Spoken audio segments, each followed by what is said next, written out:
Shabbat Shalom. In 1966, an Italian Western was released into movie theaters and came to define the entire film genre, starring Clint Eastwood as Blondie, or the man with no name, the righteous gunslinging cowboy who cares little for social graces but greatly for human beings. And along with Tuco and Angel Eyes, this trio of bounty hunters, mercenaries, and ne'er-do-wells chases an impossible treasure in the mythological Old West. And amongst those of you who are gathered here this morning, some of you know the movie, and some of you have never seen it, but all of you know the title: The Good, the Bad, and the Ugly. Just after Shabbat, I returned from an incredible trip to Israel with 6 of our Holy Blossom teenagers, ranging from 14 to 16 years old. And over the course of a week, we traveled through Tel Aviv and down into the Negev, onto the West Bank. We spent Shabbat in Modi'in with our friends from Otzma, and of course, we spent days upon days in the holy city of Jerusalem. And as someone who lived in Israel for many years and has returned many times, I can still honestly say that this was a special and unique trip. Not only because our participants are so bright and engaging, but also because it is a really important time to bring 6 young, diverse Canadian Jews to Israel. It's a challenging time to be a young person of any background, but it's especially challenging right now to be a young person who is Jewish and a young person who is proud of Israel. It's difficult to parse out the truth from the propaganda, from the challenges about the Jewish state. And it doesn't help that even the most ardent Zionists are currently saying, well, what should I do in the face of Israel's most extreme and intolerant and alienating government in history? The constitutional crisis which Israel is facing at this moment has begun to reach its zenith. The Netanyahu government is using its power and its mandate to force through transformative legislation which will reduce the power of the judiciary, overturn long-standing international peace legislation, limit recognized Jewish identity, and shield corrupt politicians. The first reading of the highly controversial judiciary bill has already passed the Knesset, advancing despite the hundreds of thousands of protesters who enter the Israeli streets each Motzei Shabbat. And I have no doubt that last Shabbat, as the students and I were enjoying a peaceful day in Jerusalem, you were hearing all about this from the CEO of the Israeli Progressive Jewish Movement, Anna Kizlansky, who was here last Friday night. And so, knowing that you have already heard an expert on the subject in recent memory, I'm going to leave the current events behind for a moment and return to the greater story of our experiencing this recent trip to Israel. And of course, we'll do so with that iconic spaghetti Western frame. I'm going to divide them up into 3 distinct categories: the good, the bad, and the ugly. And so the good, for me, the highlight of the trip, besides, of course, traveling with our incredible students, Hannah and Ruby, Leah, Yona, Daniel, and Jesse, was our visit to the newly redone Anu Museum. Anu, shortened for Anachnu, or we, us, was formerly the Diaspora Museum. Now it is the rebranded Museum of Jewish Peoplehood. It is a technological wonder and a celebration of Anu, of us. From the moment that you step in, you are put face to face with the vast, beautiful diversity of the Jewish people, interacting with hologram stories of Jews from all over the world, vertical touch screens as tall as a human being, which represent the variety of individuals who are happy to tell you their story and what Israel and what Judaism means to them. Large floor-to-window pictures of Jewish families greet you on all sides, some with many children, others loving couples, some composed of multiple Jewish heritages, some traditional Jewish families. Some are LGBTQ+, and many, many more. Our guide told me how he, as a gay man, suddenly found himself crying because he is so unused to seeing his family portrayed as an exemplar of what Jewish families can be. Floors are dedicated to the Jewish story, our trip through the diaspora in Babylon, Alexandria, Europe, North Africa, North America. And there is a tonal difference here from many other museums, a focus on the achievements, the joys, the greatness, the satisfaction which came from these wonderful communities, not just their decline or their persecution or their end. Even the video timeline, which didn't shy away from the Crusades, the Inquisition, or the Holocaust, the expulsion from Arab lands, it includes them, but it refused to center them. They are simply one event amongst many others. And one especially eye-catching exhibit was a wall of paintings featuring Jews from many different nations in many different times, and each one is portrayed in the artistic stylization of that particular culture and that particular time. And so, with a brief glance, you can see the Jewish presence throughout history, throughout the world, through many lands and many places. Another section celebrated Jewish accomplishment in film and media, music, and the culinary arts.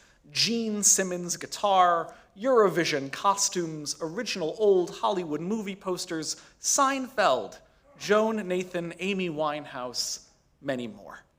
An interactive exhibit allowed you to cook regional dishes by touching a touch screen and moving different ingredients into bowls. Another allowed you to see the lights of the Jewish world.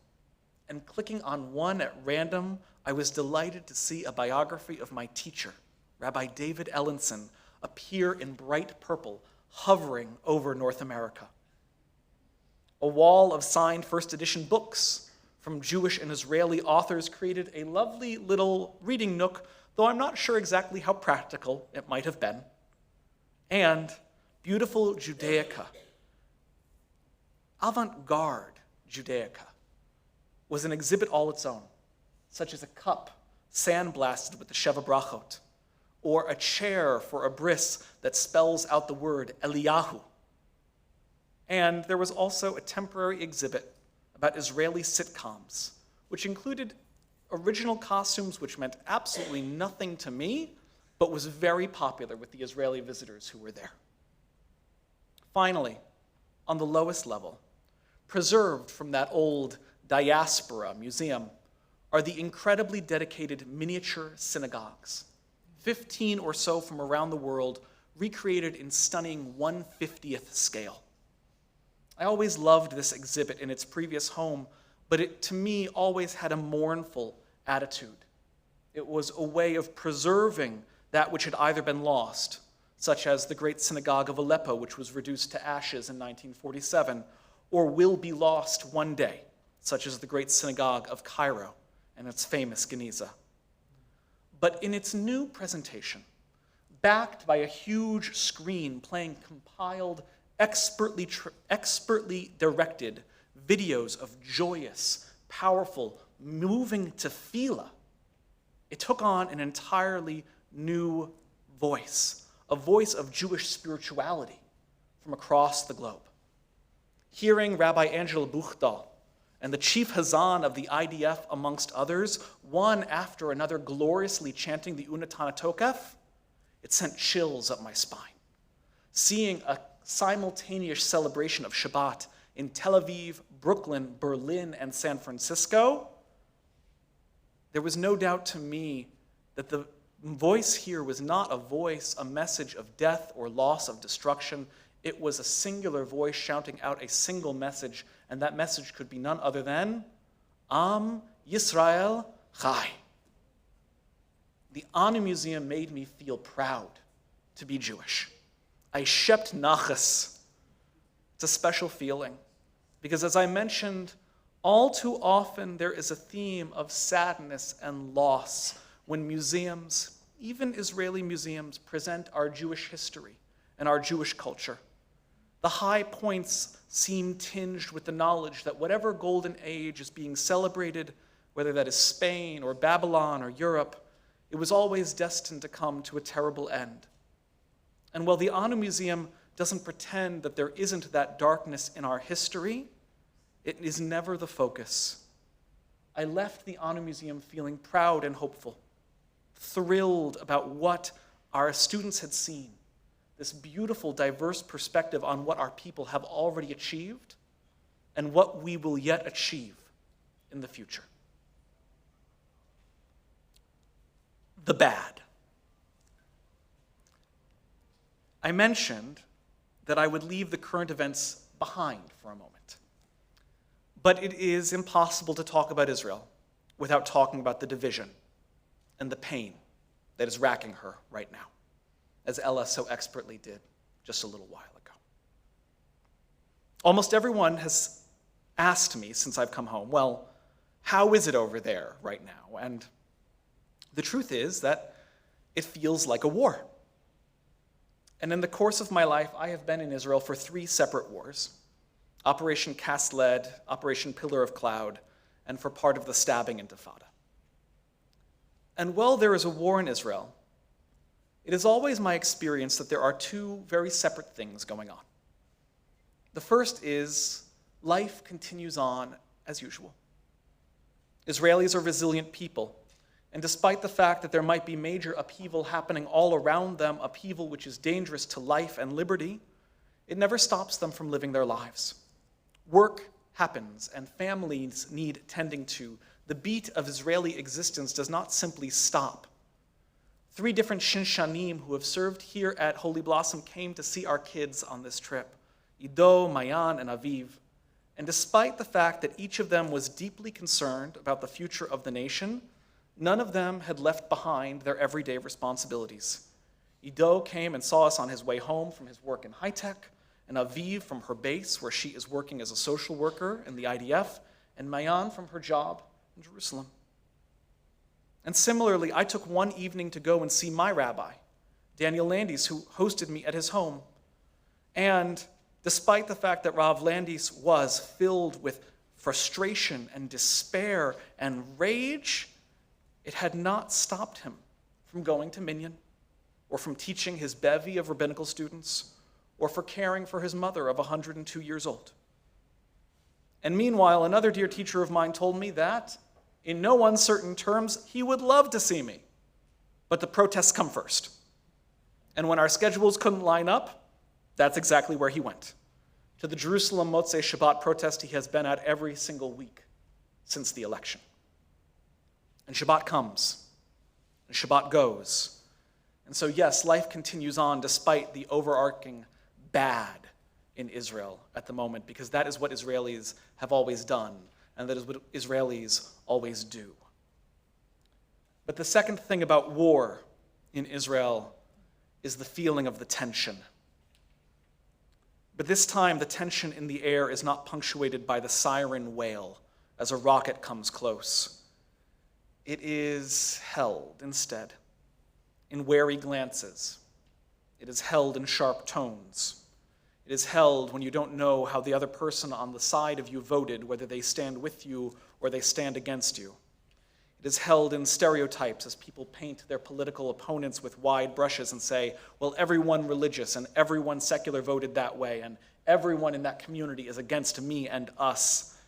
And it is a tension that is only partially released on these days of obstruction and days of protest, on days of inaction, when Israeli protesters storm highways and thoroughfares, when they surround politicians at restaurants and private homes, and they cry out, "Boshet," shame. And they scream out this denial of unchecked power. And they wonder, is there anything we can do about it? But it's not everyone. We took the students on a graffiti tour of Tel Aviv. And there were 2 noteworthy pieces that I need to share with you. 2 identically styled stencils that you could blast spray paint through and leave quick messages all over the streets, and they were everywhere. The fonts were identical.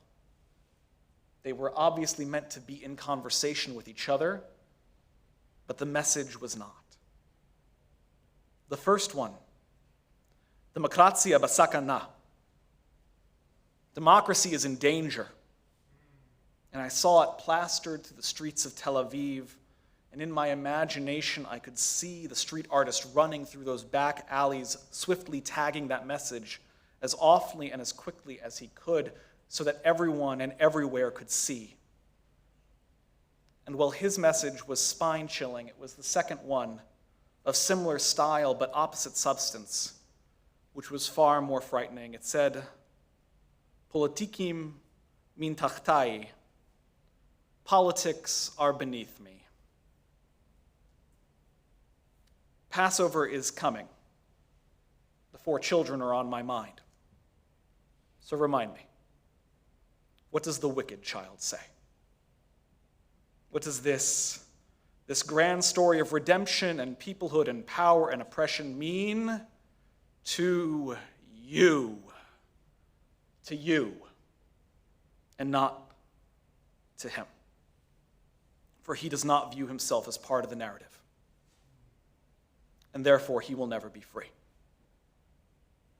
It seems that the wicked child of our Seder is alive and well in the streets of Tel Aviv. And the ugly. I saw a young woman walking around Jerusalem twice in the same day.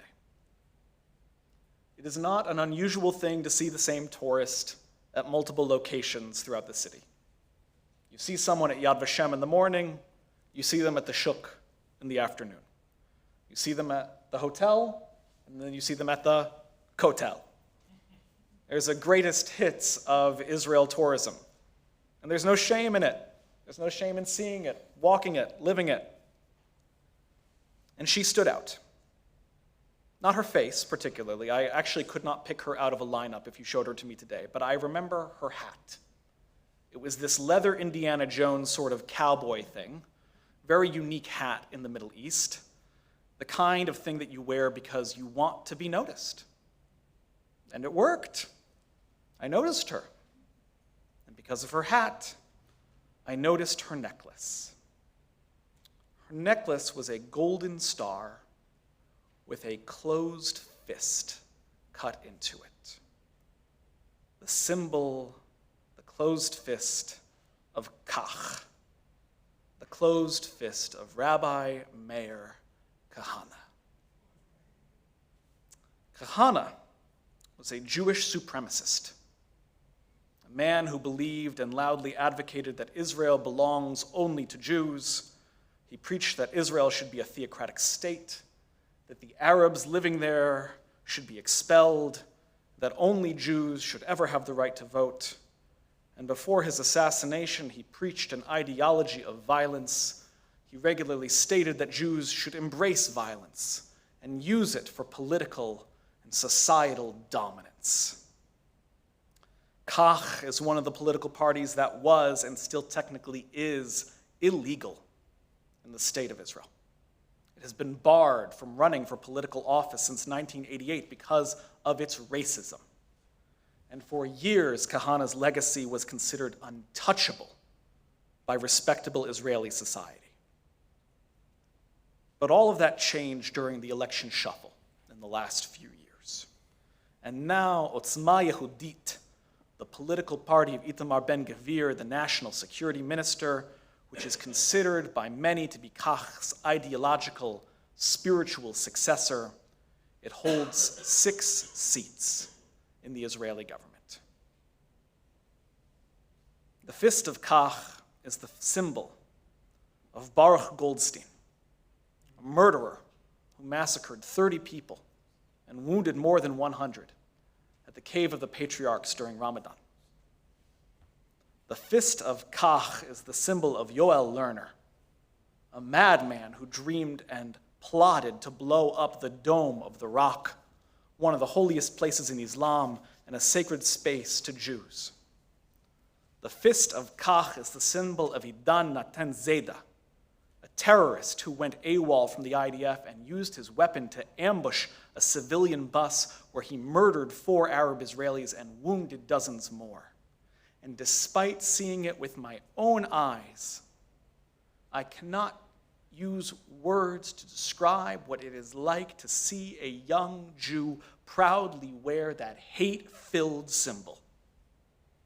I cannot describe the anger that wells up, the shame and the pain that struck me in that moment. And I, in fact, told myself and my guide who was standing by me, I said to Adam, there is no way, there's no possible way that what I just saw is what I saw. And my dear sweet guide agreed with me. He said, no, that Kahana fist, it's very similar to the fist of the protest movement. They're trying to reclaim it. I don't agree, etc., etc. And then I saw her later that day. And I grabbed the guide, and I pointed it out to him. And our normally wordy, loquacious guide suddenly did not have very much to say.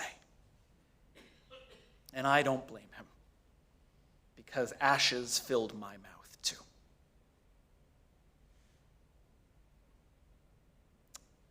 At the end of the good and the bad and the ugly, the three characters are stuck in what's called a Mexican standoff, a three-way gunfight that can leave only one of them alive.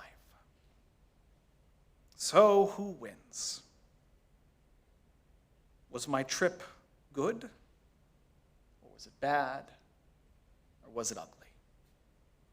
Was it defined by the good moments, the shining pride of a revitalized Jewish spirit and meaningful connections made with 6 absolutely incredible young Jewish leaders? Was my trip bad, marred by political upheaval and the threat of civil war? Or was my trip irrevocably ugly, scarred by the growth and tolerance of Jewish racism? Well, for those of you expecting an easy answer, I'm sorry. Easy answers only come about in Hollywood movies. So let me say this instead. I would never have traded those 7 days filled with learning and experience and challenge and discomfort that our young people went through for anything at all in the world. They saw the Israel that I love, filled with the greatest potential of the Zionist dream of coexistence, of Jewish sovereignty, and of our thriving, diverse culture. They saw that Israel is more challenging and complex than any TikTok post or Instagram story can ever possibly contain. And they rose to the challenge. They engaged in the great questions that we are asking ourselves as a nation, as a people, and as a faith. Good, bad, and ugly. When I look at the students who went with me, who went with us, I see only one thing. I see the incredibly bright future of this congregation and of our people. Shabbat Shalom.